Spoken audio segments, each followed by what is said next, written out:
ओम स्वामी श्री सद् गुरुदेव भगवान की जय। जो जो अन्य देवी देवताओं को पूजते हैं वे अविवेकी है।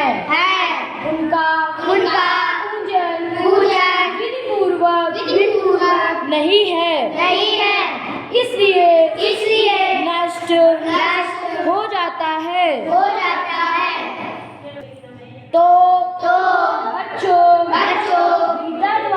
गीता द्वारा निर्देशित पूजा की नियत विधि है ओम का जप, एक परमात्मा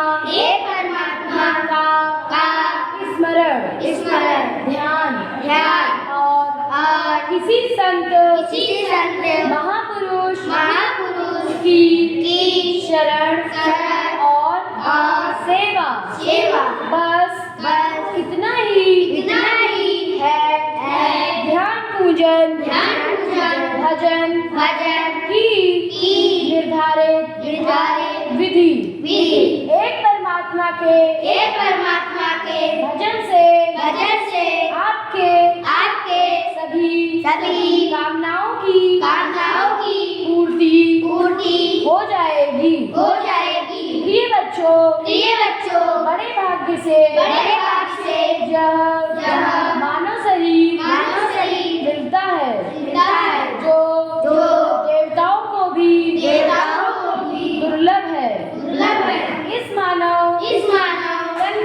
जन्म की सार्थकता है एक ईश्वर के भजन द्वारा सब कुछ पा लेना।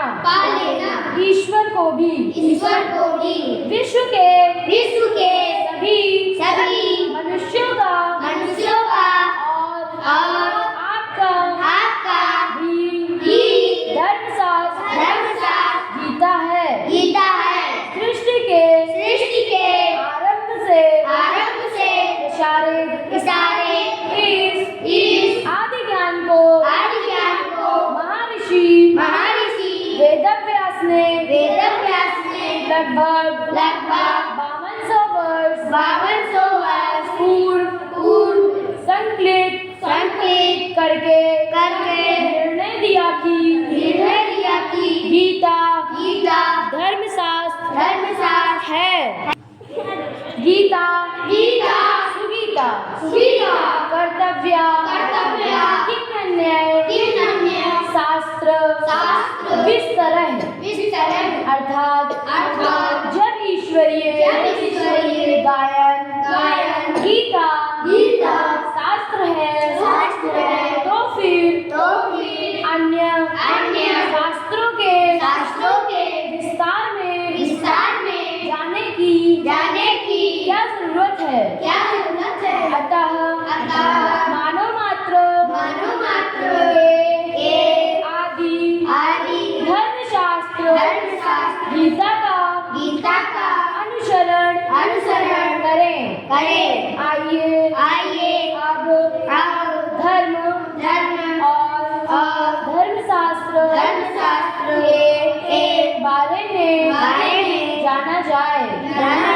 धर्म उस एक परमात्मा में श्रद्धा स्थिर करके उसको विदित करना साक्षात्कार करना व धारण करना ही धर्म है। धर्मशास्त्र उस परमात्मा को विदित व धारण करने वाले क्रियात्मक व अनुशासनात्मक नियमों में ईश्वरीय वाणी का संकलन ही धर्मशास्त्र है जो कि गीता शास्त्र है। धर्माचरण उस प्रभु को पाने के लिए गीता शास्त्र निर्धारित विधि का आचरण ही धर्माचरण है। धर्म की प्राप्ति वर्तमान पूर्ण योगी तत्वदर्शी महापुरुष अर्थात परमात्मा स्थित सद्गुरु की शरण सेवा और उनकी कृपा द्वारा ही धर्म की प्राप्ति संभव है। विस्तृत जानकारी के लिए यथार्थ गीता की 3-4 आवृत्ति करें पढ़ें। ओम स्वामी श्री सद्गुरु